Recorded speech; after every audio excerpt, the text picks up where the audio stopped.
جس کو یزید کے پاس لے جایا گیا تھا تو اس کو کہاں دفن کیا گیا تھا۔ اس کے بڑے میں تاریخ دونوں کے بیچ الگ الگ رائے دی جاتی ہے، مگر جو سب سے زیادہ مشہور ہے وہ دراصل یہی ہے کہ بعد میں ان کے سر کو ان کی ماں یعنی حضرت بی بی فاطمہ رحمۃ اللہ علیہ اور ان کے بڑے بھائی یعنی حضرت امام حسن کے پہلو میں دفنایا گیا۔ حالانکہ دوستو یہاں پر آپ لوگوں کو یہ چیز بھی بتا دینا ضروری ہے کہ میں نے آپ کو پہلے ہی بتا دیا تھا کہ تاریخ دونوں یعنی اتہاس کاروں کے بیچ اس بات کو لے کر الگ الگ رائے ہے کہ جس وقت تمام شہیدوں کو دفنایا جا رہا تھا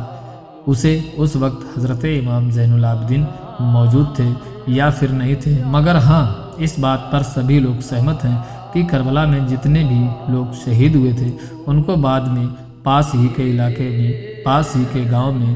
آبادی کے ایک قبیلے کے لوگ وہاں لوگوں نے ہی دفنایا تھا،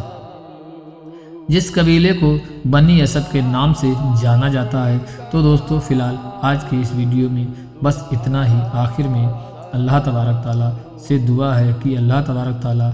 ہمیں اہل بیت سے